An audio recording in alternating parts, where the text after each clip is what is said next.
वो तू मेरे से करा दे परमेश्वर। प्रभु जी, जो चीज लेने की मेरी क्षमता नहीं है प्रभु, वो चीज तू मुझे दिला दे पिता।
परमेश्वर के नाम को हम धन्यवाद देते हैं और फिर से एक बार ये अवसर प्रभु ने हमें दिया है कि उसके पवित्र चरणों में आकर हम थोड़े समय के लिए अपने परमेश्वर के नाम को धन्यवाद दे सकें। और आइए आज के ध्यान के लिए हम लोग परमेश्वर के वचन की तरफ जाएंगे और मरकुस रचित सुसमाचार का हम लोग जो है उसके वचन में से 5वां अध्याय निकालेंगे, ठीक है। और कई बार हमने इस अध्याय को पढ़ा होगा, कई बार बहुत सारी बातें हैं जिनको हमने जाना होगा, लेकिन आज इस समय एक बार फिर से हम अपने पवित्र परमेश्वर के चरणों में जब बैठे हैं, इसके ऊपर थोड़े समय के लिए हम लोग ध्यान करेंगे और मनन करेंगे और देखेंगे कि परमेश्वर जो है इन वचनों के द्वारा हमसे क्या बोलता है और क्या बात करता है, ठीक है। मरकुस रचित सुसमाचार और उसका हम लोग कौन सा अध्याय खोलेंगे? 5वां अध्याय खोलेंगे, ठीक है। और इस 5वें अध्याय को खोल करके इसके 25 वचन से जो है हम लोग इसको पहले एक बार पढ़ेंगे, ठीक है। और यहाँ पर एक स्त्री के बारे में लिखा है और कई बार अनगिनत बार शायद आपने इस वचन को पहले भी पढ़ा होगा, पहले भी आपने इस वचन को जाना होगा, समझा होगा, लेकिन एक नए अभिषेक के साथ, एक नए आत्मा के अनुग्रह के साथ एक बार फिर से हम इस वचन को देखने जा रहे हैं और देखेंगे कि परमेश्वर जो है इस वचन के द्वारा आज आपसे और हमसे क्या बोलता है और क्या बात करता है, ठीक है। हालेलुया। सब मिलकर जोर से कहेंगे हालेलुया। तो आइए इसका जो है 5 अध्याय और इसके कुछ वचन है जिनको हम लोग जो है 25 से लेकर 34 वचन तक इसका पढ़ेंगे, ठीक है। कौन से वचन से? 25 से और 34 वचन तक हम इसका पढ़ेंगे, ठीक है। और हम इसको बहुत ध्यान से सुनेंगे और देखेंगे कि यहाँ पर एक घटना हो रही है, ठीक है।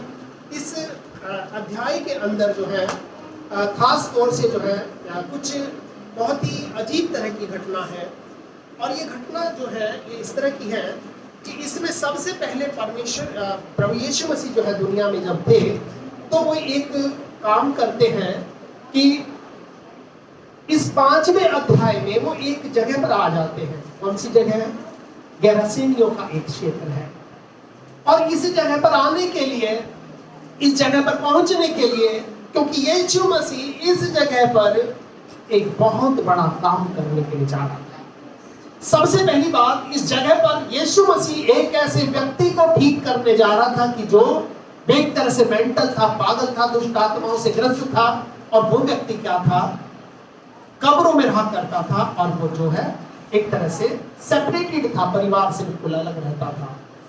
दूसरा, यीशु मसीह यहाँ पर एक लड़की है जिसका नाम याईर की बेटी है, उसको वो मुर्दों में से जिंदा करने जा रहा है, ठीक है। और तीसरी घटना यहाँ पर है कि यीशु मसीह एक ऐसी स्त्री को चंगा करने जा रहा था जिसका दुनिया में कोई इलाज नहीं था और अब ये बिल्कुल मौत की कगार के पास पहुंच चुकी थी।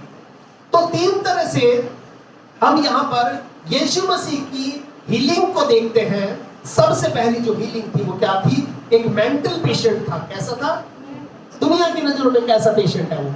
मेंटल पेशेंट है। मेंटल का मतलब कि कुछ लोग जिनके ऊपर भूत प्रेत या कोई ऐसी चीज होती है उसको मेडिकल साइंस कहती है इसका दिमाग खराब है, ये क्या हो गया है, पागल हो गया है। क्योंकि मेडिकल साइंस इस बात में बिलीव नहीं करती कि भूत प्रेत की कुछ होता है, और अगर वो बिलीव करती भी है पर उस बात को एक डॉक्टर बोल नहीं सकता जो कि उसके प्रोफेशन के खिलाफ होता है। कोई भी डॉक्टर ये आपको लिख के नहीं दे सकता कि इसके ऊपर भूत प्रेत है, इसे जाकर कहीं दूसरी जगह दिखा दो, ठीक है। वो आपको रेफर कर सकता है, भैया इसको इम्हास हॉस्पिटल में ले जाओ, इसको पागलों के हॉस्पिटल में ले जाओ, या इसके दिमाग में कोई फर्क है इसको वहां पर ले जाओ, ठीक है। तो यहाँ पर सबसे पहला काम यीशु मसीह एक मेंटल पेशेंट को जो है क्या करता है, चंगा करता है। और दूसरी बात, एक ऐसा दूसरा जो क्षेत्र में जो है यीशु मसीह एक मुर्दे को जिंदा करता है, मतलब कि एक होपलेस कंडीशन को, मतलब एक ऐसी परिस्थिति जिसमें इंसान बिल्कुल निराश हो जाता है कि अब कुछ भी नहीं हो सकता। तीसरी जो कंडीशन है वहां पर एक क्रोनिक डिसीज है। क्रोनिक का मतलब एक बहुत पुरानी लाइलाज बीमारी है जिसको यीशु मसीह क्या करता है, ठीक करता है। हालेलुया। तो यहाँ पर अब हम एक इस वचन को पहले ध्यान से पढ़ेंगे, और मैं चाहूंगा कोई भी इसको 25 से लेकर 34 वचन तक पढ़ देंगे, बड़े ध्यान से हम इसको पढ़ेंगे। और एक स्त्री, हाँ, जिसको 12 वर्ष से लहू बहने का रोग था, हाँ, और जिसने बहुत वेदों से बड़ा दुख उठाया, हाँ, जिसने बहुत वेदों से बहुत बड़ा दुख उठाया, और हाँ, अपना सब माल व्यय करने पर भी कुछ लाभ नहीं उठाया था, और अपना सब माल, माल का मतलब जो भी कुछ इसके पास पैसा था, जो भी इसके पास प्रॉपर्टी थी, या जो भी कुछ इसका था, ये सब कुछ इसने खत्म कर दिया, लेकिन उसके बाद भी कोई भी फायदा नहीं हुआ। आगे, परंतु और भी रोगी हो गए, लेकिन रोग घटने की वजह क्या हो गया, ज्यादा बढ़ गया था। आगे, यीशु की चर्चा सुनकर भीड़ में उसके पीछे से आई, आप शब्दों पर बहुत ध्यान देना कि यीशु की चर्चा सुनकर भीड़ में उसके पीछे से आई और उसके वस्त्र को छू लिया, और उसके वस्त्र को क्या कर लिया, छू लिया। आगे क्या लिखा है, क्योंकि वह कहती थी, क्योंकि वो कहती थी, ऐसा नहीं, ध्यान देना, ऐसा नहीं लिखा वो सोचती थी, वो कहती थी, वो मुंह से बोलती थी। क्या बोलती थी, यदि मैं उसके वस्त्र ही को छू लूं, और अगर मैंने उसके कपड़े को ही छू लिया तो मैं चंगी हो जाऊंगी। और तुरंत उसका लहू बहना बंद हो गया, और तुरंत उसका लहू बहना बंद हो गया, और उसने अपनी देह में जान और लिया, उसने अपनी देह में जान लिया कि मैं इस बीमारी से अच्छी हो गई हूँ। अच्छी हो गई हूँ। हाँ, यीशु ने तुरंत अपने मन में जान लिया कि मुझ में से सामर्थ्य निकली और है। यीशु मसीह ने तुरंत अपने में जान लिया कि मुझ में से सामर्थ्य निकली है। अब ध्यान देना, दो चीजें, उसने अपने शरीर में ये पहचान लिया स्त्री ने कि मेरा कुछ भला हो गया है, और यीशु के शरीर में कुछ ऐसा हो गया कि मेरे अंदर से कुछ निकला है और इसके शरीर के अंदर जा करके पहुंचा है। हाँ, आगे, और भीड़ में पीछे फिर कर पूछा, और भीड़ में, भीड़ कितनी थी, बाइबल में लिखा है कि इतनी ज्यादा भीड़ थी कि लोग धक्का मुक्की हो रहे थे, लोग उस पर गिरे पड़ते थे। अब गिरे पड़ने का मतलब आप समझते हो क्या हो सकता है, लोग उस पर गिरे पड़ते थे। उसने भीड़ में पीछे मुड़ करके पूछा, मेरा वस्त्र किसने छुआ, और वो कहने लगा मेरा वस्त्र। पहले जमाने में जब यीशु मसीह दुनिया में रहते थे कि लोगों के जो कपड़े होते थे वो आपके हमारे जैसे टाइट कपड़े नहीं होते थे, वो एप्रोन पहनते थे। एप्रोन का मतलब वो एक प्रकार का मतलब एक ऐसा गाउन होता था जो ऊपर से नीचे तक होता था, काफी खुला होता था। जब एक व्यक्ति चलता था तो उसका वो लहराते हुए चलता था कपड़ा, और वो कहीं इधर उधर लगता जरूर था।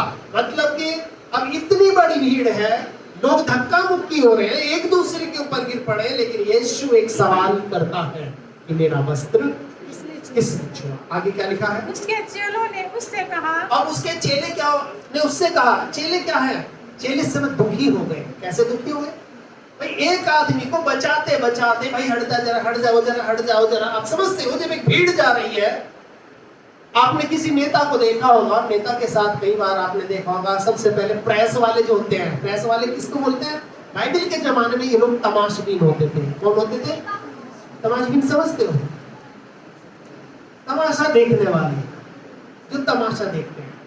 आप देखा होगा सड़क पर या किसी भी जगह जब कोई एक्सीडेंट हो जाता है, जब कोई परेशानी हो जाती है, तो लोग भीड़ लगा करके खड़े रहते हैं।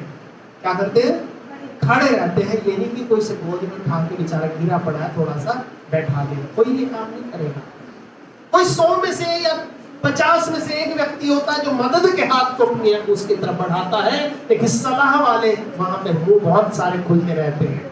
बड़ी लंबी लंबी जीभ लोगों की चलती रहती है, काम करो, उसको बुला लो, एक काम करो, ये कर दो, एक काम करो, ये कर दो, एक काम करो, ये कर दो, लेकिन कोई ये नहीं कहता एक काम करो, उसका हाथ पकड़ कर जरा सा उठा लो।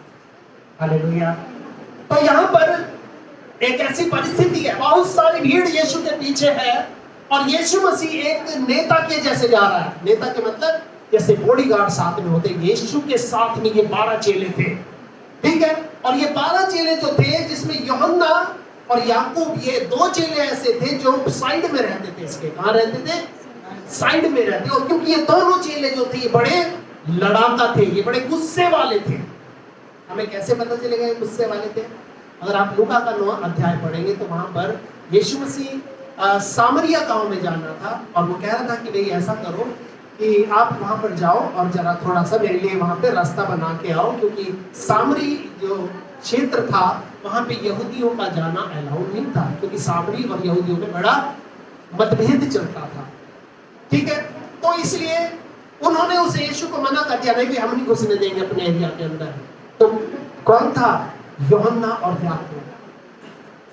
ये 2 लोग ऐसे थे जिन्होंने कहा कि प्रभु वो आज्ञा दे, एक बार आसमान से आग गिरा करके हम इस शहर को तबाह कर देंगे। इसका मतलब ये बहुत गुस्से वाले लोग थे। ये 2 लोग जो है यीशु के दाएं और बाएं चलते थे और इन्हीं की माता थी जो यीशु के पास आई थी कि मेरे दोनों पुत्रों को, एक को अपने बाहें बैठाना और अपना दाहिने बैठाना, क्योंकि इसके पास रहते थे। आपने पढ़ा होगा बाइबल में, जब्दी के पुत्रों की माता आई, कहने लगी एक पुत्र को मेरे बाएं बैठाना और एक को दाहिने बैठाना। ये वही लोग थे जो यीशु के लेफ्ट और राइट चलते थे। पतरस आगे चलता था और सबसे पीछे पीछे कौन चलता था?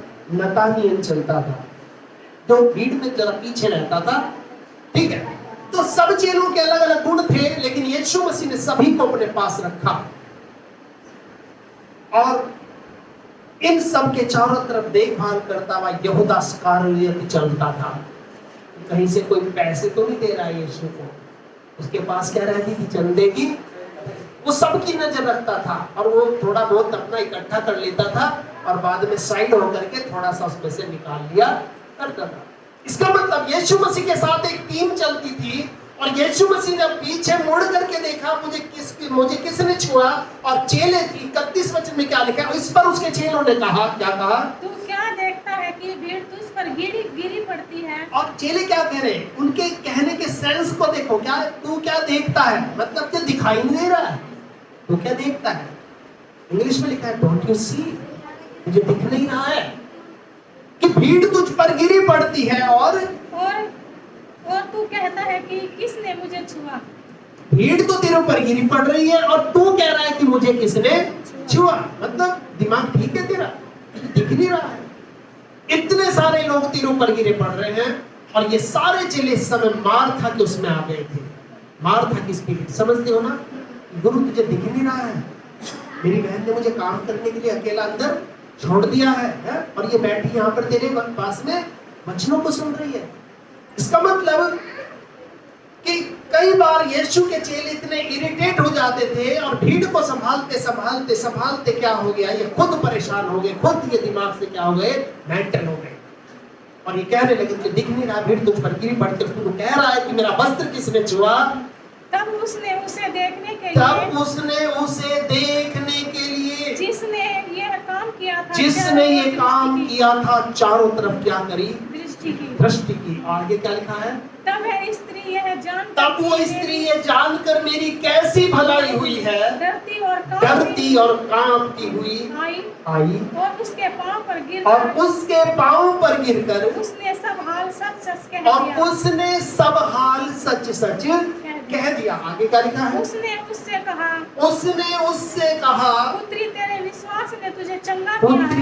विश्वास ने तुझे चंगा किया है, कुशल से जा और अपनी इस बीमारी से बची रहे। ठीक है, तो परमेश्वर के इस वचन को भी हमने पढ़ा है, हम कुछ बातें हैं जिसको बड़े ध्यान से हम लोग सुनेंगे। सबसे पहली बात तो इस वचन के अंदर कहीं पर भी पूरी बाइबल में ये नहीं लिखा यीशु ने किसी को कहा वो जा मैंने तुझे चंगा किया। यीशु ने क्या कहा? तेरे विश्वास ने तुझे क्या किया है? चंगा किया है। आपका जो विश्वास है वो आपके लिए बहुत कुछ करने की सामर्थ्य रखता है। आपका विश्वास है जो यीशु के हाथ में से, उसके शरीर में से सामर्थ्य को खींच कर ले आएगा और आपके शरीर में होकर के उस चीज को पहने देगा। इसका विश्वास, आपका विश्वास। बाइबल में लिखा है कि मेरा धर्मी जन विश्वास से जिंदा रहेगा, और इसीलिए आज आपको मुझको अपने विश्वास की रखवाली करनी है। पौलुस अपने अंतिम वचनों में, अंतिम पत्र में कहता है कि मैंने अपनी दौड़ को पूरी कर लिया है और मैंने अपने विश्वास की रखवाली की है। आज बहुत सारी चीजें हैं जो आपके विश्वास को प्रभु पर से हटाना चाहेंगी। बहुत सारी परिस्थितियां हैं जो आपके विश्वास को प्रभु से दूर ले जाना चाहेंगी। लेकिन एक बात आप ध्यान रखना, हर एक परिस्थिति में आपको अपने विश्वास को क्या करना है? परमेश्वर पर बना करके रखना है। हालेलुया। परमेश्वर वास्तव में आपके और मेरे जीवन को आशीष देना चाहता है। सबसे पहली बात इस वचन में हम एक बात पढ़ते हैं। ये स्त्री थी। अगर आप लेवी व्यवस्था की पुस्तक को 15 अध्याय को अगर आप पढ़ेंगे तो उसके 25 से 30 वचन में अगर आप देखें तो वहां पर ऐसा लिखा है कि अगर कोई भी स्त्री ऐसी कंडीशन में होती थी तो वो पब्लिक के बीच में जा नहीं सकती। दूसरी बात, वो किसी को भी छू नहीं सकती, क्योंकि जिसको भी वो छू लेगी वो क्या हो जाएगा? अपवित्र हो जाएगा। जिसको भी, जिस चीज पर वो बैठ जाएगी वो चीज क्या हो जाएगा? अपवित्र हो जाएगा। तो इसलिए यहां पर सबसे पहली बात यह है कि परमेश्वर का वचन एक सवाल को पूछता है। यिर्मयाह की पुस्तक 8 अध्याय का 22 वचन में ऐसा लिखा है, थोड़ा कोई पढ़ देगा, किसी को भी मिल जाए।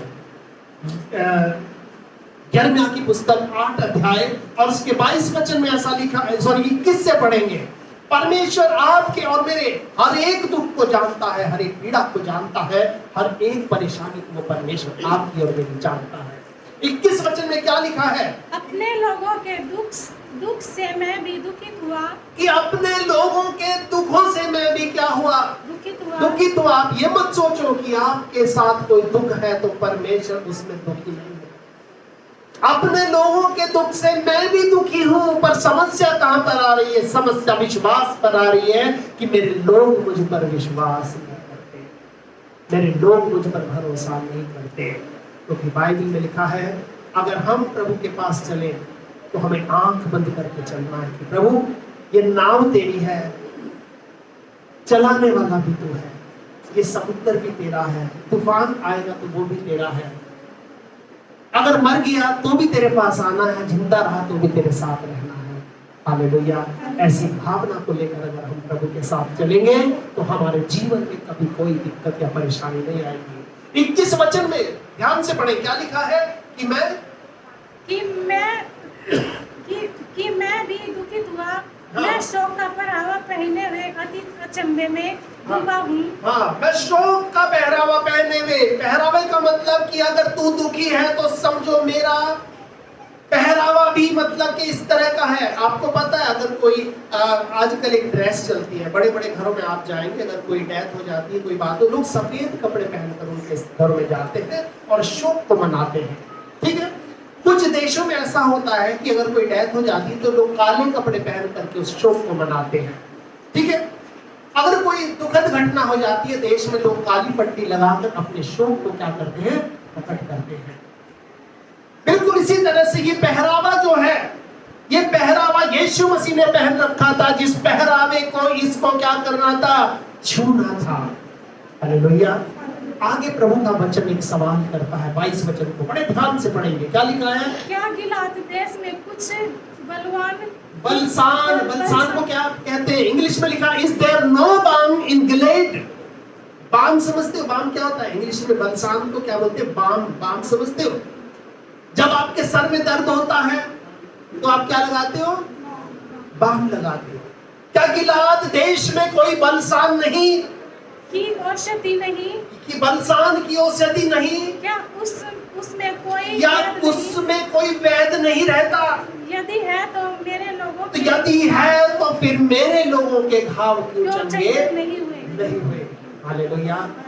यहाँ पर प्रभु एक आवाज को लगाता है, प्रभु का आत्मा आपसे और हमसे इस सवाल को करता है कि क्या गिलाद देश के अंदर, गिलाद देश वो था जो उत्पत्ति के समय एक ऐसा देश था जिसमें मसाले, बहुत सारी अच्छी अच्छी फसल होती थी, और गिलाद देश से जो है ये सारा का सारा माल जो है ये पानी के जहाजों के द्वारा एक्सपोर्ट किया जाता था। वहां हर चीज वहां पर मिलती थी, और उस गिलाद देश के बारे में कहा जाता था कि यहाँ पर परमेश्वर की बरकतें, उसकी आशीष यहाँ पर रहती है।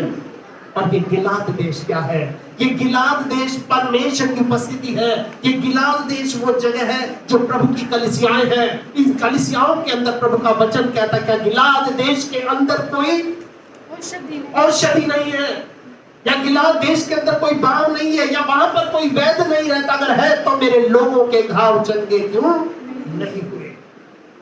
एक सवाल है। घाव इसलिए चंगे नहीं हुए क्योंकि लोग परिस्थिति पर विश्वास करते हैं, प्रभु पर कम विश्वास करते हैं। हम कई बार क्या करते हैं? परिस्थिति को देखते हैं लेकिन प्रभु को नहीं देखते। हम एक भजन भी गाते हैं, मेरी मुश्किलों से कह दो मेरा खुदा, मेरा खुदा। हम कई बार मुश्किलों से कहते हैं ना, भाई तुम बहुत बड़ी और हमारा खुदा तो बड़ा छोटा सा है, इसलिए हम तो परेशान हो जाएंगे। अगर आप अपनी मुश्किल में चिंता करते हो उसका मतलब आप प्रभु पे शक करते हो। आपको अपनी मुश्किल में चिंता नहीं करनी, शेर के समान डटे रहना है, और आपकी मुश्किल आपको देख करके चली जाएगी। आपको भरोसा रखना है कि प्रभु अगर तुम मुर्दे में भी जान डाल सकता है तो मेरी मरी हुई परिस्थिति को भी तू जिंदा कर सकता है। हालेलुया। इसमें लिखा है, वापस लौट कर नहीं आएंगे, एक स्त्री थी जिसे 12 वर्ष से लहू बहने का रोग था। ये एक ऐसी स्त्री थी, समाज से इसको बाहर किया हुआ था, परिवार से इसको बाहर किया हुआ था, क्योंकि इन लोगों के लिए एक अलग जगह होती थी। आज भी कुछ संस्कृतियों में ऐसा होता है कि कुछ समय के लिए वो एक अलग झोपड़ी में चले जाते हैं, कुछ अलग अलग मतलब अपने समय को बिताते हैं। तो वो स्त्री जिसको 12 वर्ष से ये रोग था, उसने बहुत वैद्यों से क्या किया था? बड़ा दुख उठाया था। इन वैद्यों के पास आकर इसको क्या मिलना? आप वैद्यों के पास क्यों जाते? ताकि आपको सुख मिल जाए, आपका सर दर्द ठीक हो जाए, आपका बुखार उतर जाए, आपकी पेट दर्द खत्म हो जाए, आपकी परेशानी खत्म हो जाए। इसलिए लोग कहाँ जाते हैं? वैद्यों के पास जाते हैं सुख उठाने के लिए। लेकिन इसको उल्टा क्या मिला? दुख मिला। इसने बहुत वैद्यों के पास जाकर बड़ा दुख उठाया, और आगे क्या लिखा है? अपना सब माल व्यय करने पर, यानी कि पैसा भी साथ छोड़ गया, शरीर भी साथ छोड़ गया, परिवार भी साथ छोड़ गया, लोग भी साथ छोड़ गए, चर्च में भी नहीं जा सकते, प्रभु की उपस्थिति में भी नहीं जा सकते, क्योंकि वहां से बिल्कुल इसको इजाजत नहीं थी ऐसी जगह जाने। क्यों? ऐसी परिस्थिति में हर चीज इसके खिलाफ खड़ी थी। लेकिन अब प्रभु का वचन इस बात को पूछता है कि क्या गिलाद देश के अंदर कोई औषधि नहीं है? लेकिन प्रभु का वचन कहता है कि हाँ, गिलाद देश के अंदर औषधि भी है, गिलाद देश के अंदर वैद भी है, और गिलाद देश के अंदर आपकी हर समस्या का हल है। पर फर्क कहाँ है? आपको अपने परमेश्वर पर विश्वास करना है। हालेलुया। आगे लिखा है, पर उसे कुछ भी लाभ ना हुआ, उससे कुछ भी लाभ ना हुआ, पैसा भी चला गया, परंतु और भी रोगी, लेकिन और भी ज्यादा क्या हो गई? रोगी हो, बीमार। पहले तो शायद चल फिर सकती थी, अब तो चल फिर भी नहीं सकती। आपने देखा होगा एक बार क्या हुआ, जब खून जाता है तो शरीर में कमजोरी हो जाती है। एक बार मैं पंत हॉस्पिटल में गया, किसी बेचारे गरीब को खून की जरूरत थी, तो मैंने ब्लड दिया, लेकिन उन्होंने चालाकी से मेरा 1 बोतल की जगह 2 निकाल लिया। और मेरे साथ एक और पास्टर गया था, तो हमें समझ नहीं आ रहा था कि हमने पहले भी कई बार जैसे ब्लड दिया था, लेकिन इस बार जो हमने ब्लड दिया तो हमें लग रहा था कि वही पैर भी सीधे जमीन पर नहीं पड़ रहे, हमें हो क्या गया है। वो तो शुक्र है हम अपनी बाइक पे नहीं गए थे, किसी ऑटो में बैठ करके गए थे, नहीं तो शायद घर तक भी ना पहुंच सकते। वो अब एक और मेरे साथ पास्टर गया, वो रास्ते में गिर पड़ा और मैं बहुत ज्यादा डर गया, मैं खुद को संभालूं इसको संभालूं। लेकिन उस व्यक्ति ने क्या करा, हमारे अंदर से, क्योंकि वो उस समय उसने कुछ वो पाइप लगा के नीचे की तरफ एक और लगा दी, शायद वो उसने सोचा होगा इन्हें कुछ पता हो, कह रहे ऊपर को तो देखो आसमान की तरफ को, और ज्यादा दर्द हो चक्कर हो तो आप हमें बता देना। और जब ब्लड हमारा निकाल लिया, हमें थोड़ा सा एक बिस्किट खिला दिया, थोड़ा सा वो क्या बोलते हैं फ्रूटी पिला दिया, और हमने फ्रूटी पी के और जी बड़ा अजीब सा हो गया, पता नहीं कब कब की वो फ्रूटी थी, क्योंकि सरकारी हॉस्पिटल में रखी हुई। और मैं आपको ये बताना चाहता हूँ कि सिर्फ 2 बोतल खून निकलने के बाद हालत ऐसी हो गई कि शायद अब घर पकड़ा जाएगा भी या नहीं। रास्ते में एक बेचारा बीमार था, अपनी हालत तो जैसी थी तो थी, हम उसको देखने के लिए रास्ते में ट्रॉमा सेंटर था, उस पे हमने ऑटो वाले से कहा कि भाई थोड़ी देर के लिए रुक जा, जरा उस भाई को देख के चलते हैं। वो एक मेरे साथ जो पास्टर थे, तो पास्टर जो है वो वहीं पर जो है उसको पेशेंट के बिस्तर पे ही गिर पड़े। अब मैंने कहा भाई हम इसे देखें या इसको देखें या हम खुद को देखें। खैर दुआ प्रार्थना करी, कैसे न कैसे शरीर में थोड़ी हिम्मत आई, हम अपने घर तक आए। पर मैं आपको ये बताना चाहता हूँ, बाइबल में लिखा है कि मनुष्य का प्राण उसके लहू में रहता है। अगर आपके लहू के अंदर क्या है, आपका प्राण है, अगर आपका लहू बह जाएगा तो समझ लो आपकी जान आधी तो निकल जाएगी। सिर्फ तो 1 घंटा हमारा 2 बोतल खून निकलने से या 2 बोतल या जो भी उनके हिसाब का होता होगा, इतना सा खून निकलने के कारण इतनी कमजोरी आ गई कि शरीर का चलना मुश्किल हो गया था। तो इसकी हालत क्या होगी जो ये 12 साल से इसको लगातार खुल रहा है।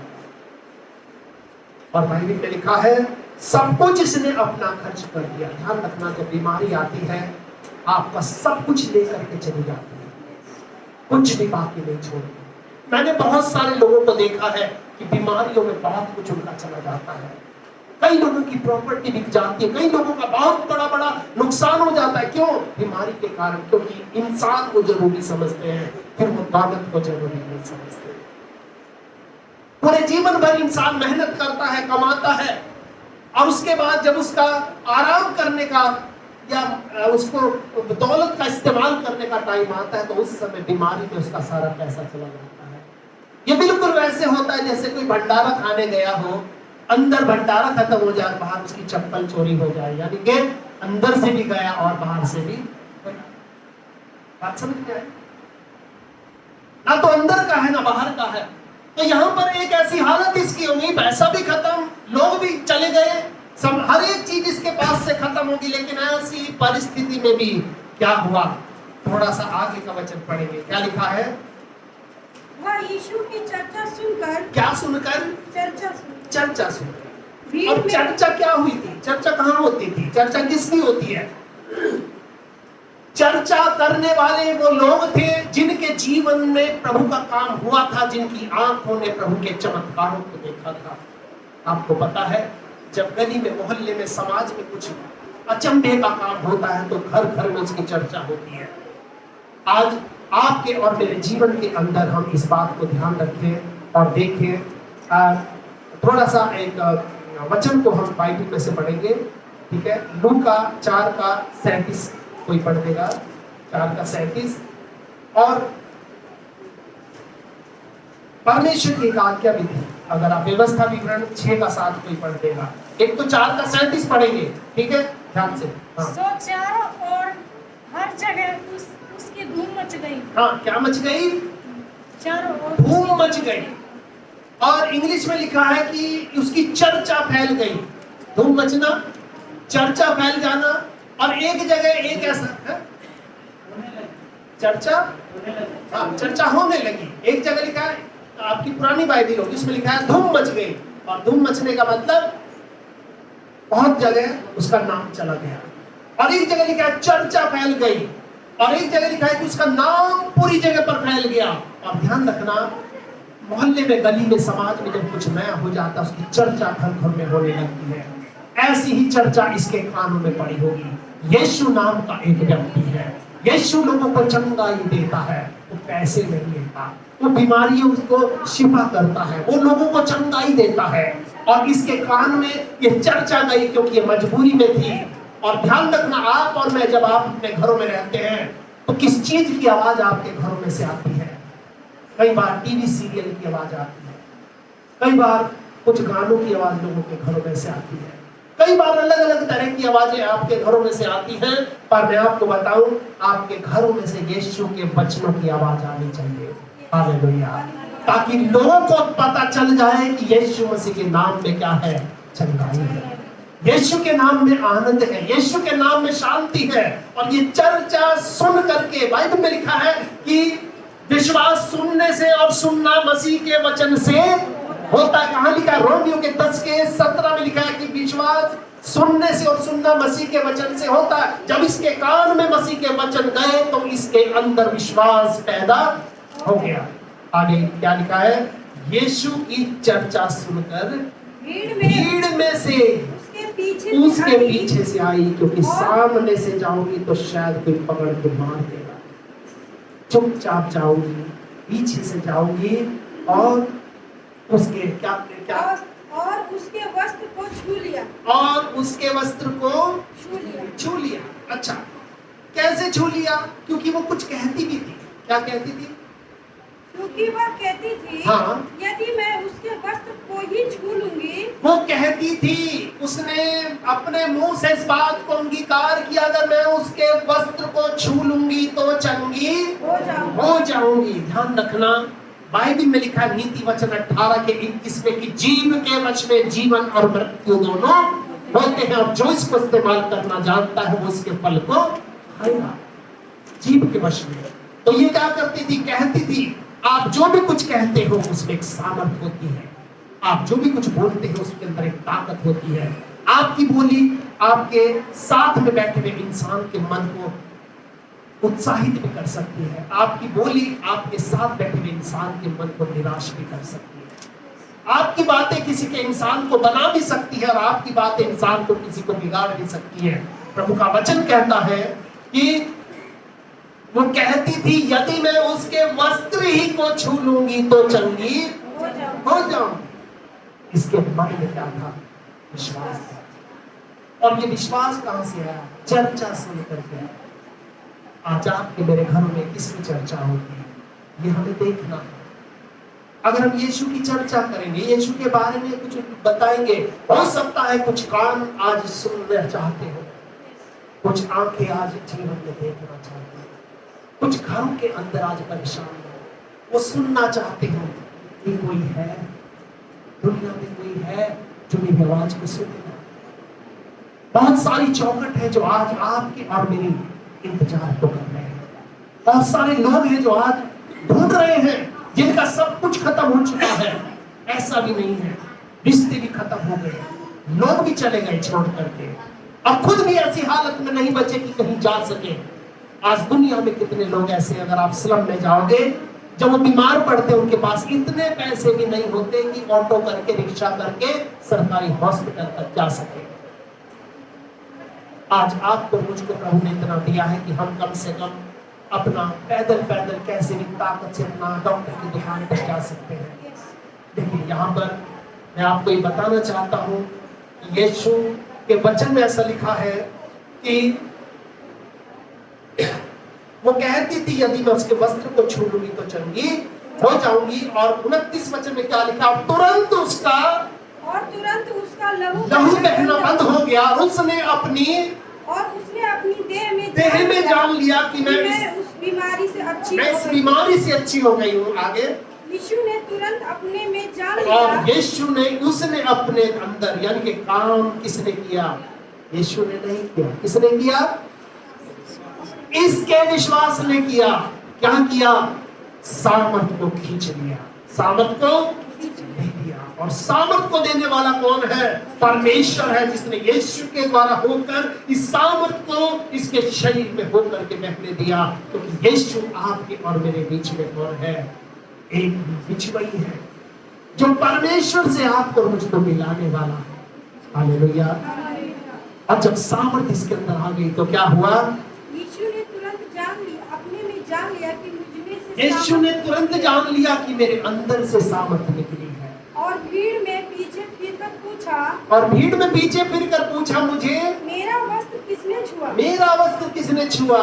उसके चेलों ने उससे कहा, हाँ, तू देखता है कि भीड़ तुझ पर गिरी पड़ती है, हाँ, और तू कहता है कि किसने मुझे छुआ? चेले कह रहे हैं भाई दिमाग ठीक है, इतनी सारी भीड़ है तुझ पर गिरी पड़ रही है, पर तू ये पूछता है मुझे किसने छुआ? अब किसने छुआ? किसका नाम तुझे बताए? या तो हर एक व्यक्ति तुझे गिर पड़ रहा है, तुझे छू करके जा रहा है, लेकिन इस भीड़ के अंदर कोई था जिसने विश्वास के साथ यीशु को छुआ था। आज बहुत सारी भीड़ है यीशु के ऊपर गिरी पड़ती है, बहुत सारे लोग हैं आज उसकी आराधना करते, बहुत सारे लोग हैं जो आज उसके पीछे चलते हैं, पर यीशु को भीड़ से मतलब नहीं है। यीशु को उस भीड़ से मतलब है जो उसकी आवाज को सुनकर उसके पीछे पीछे चलती है। हालेलुया। यीशु को भीड़ नहीं चाहिए, यीशु को वो भेड़ चाहिए जो उसको छूना चाहती है, जिसने उसकी चर्चा दिल से सुनी। और क्या लिखा है आगे? तब उसने उसे देखने के लिए जिसने यह काम किया था चारों ओर दृष्टि की, उस भीड़ में से देखा। और ध्यान रखना, यीशु मसीह आपको देख लेगा, वो पहचान लेगा इसके दिल में मेरे लिए विश्वास है। आपके अंदर की जो ताकत है, आपके अंदर का जो विश्वास है, वो यीशु की सामर्थ को, यीशु को खींच कर आपके जीवन में लेकर के आ जाएगा। जैसे जब कई यीशु को देखने के लिए कहां चला गया, वो लड़के थे, इतनी सारी भीड़ थी वहां पर भी, लेकिन यीशु ने क्या किया? यीशु वो बेचारे को ऊपर चढ़कर अपनी आंखों से देखा, कहा आज मुझे तेरे घर में जाना। अगर आप परमेश्वर से कुछ पाना चाहते हो तो आपको भीड़ से हट करके कुछ अलग करना पड़ेगा। अगर आज आप परमेश्वर की उपस्थिति को चाहते हो, उसकी सामर्थ को चाहते हो, क्योंकि भीड़ में तो बहुत लोग चल रहे हैं, आज बहुत सारी कलीसियाएं, बहुत सारे लोग हैं, बहुत सारे चर्च चल रहे हैं, पर मैं आपको ये बताना चाहता हूं कि प्रभु वहां चर्च के अंदर नहीं है, प्रभु वहां पर किसी और इंसान के अंदर नहीं है, प्रभु वहां पर आपके विश्वास के अंदर है। हालेलुया। अपने घर में भी बैठ करके विश्वास की प्रार्थना करोगे तो प्रभु की आशीष आ जाएगी। आगे इसमें लिखा है, हाँ, चारों ओर दृष्टि की, हाँ, तब वह स्त्री यह जानकर कि मेरी कैसी भलाई हुई है, हाँ, डरती और कांपती हुई आई, हाँ, और उसके पांवों पर गिरकर उससे सब हाल सच उसके पांव पर गिरकर सब हाल सच सच कह दिया। और उसने उससे कहा, पुत्री, उसने उससे कहा, पुत्री, तेरे विश्वास ने तुझे चंगा किया है, कुशल से जा और अपनी इस बीमारी से बची। हालेलुया।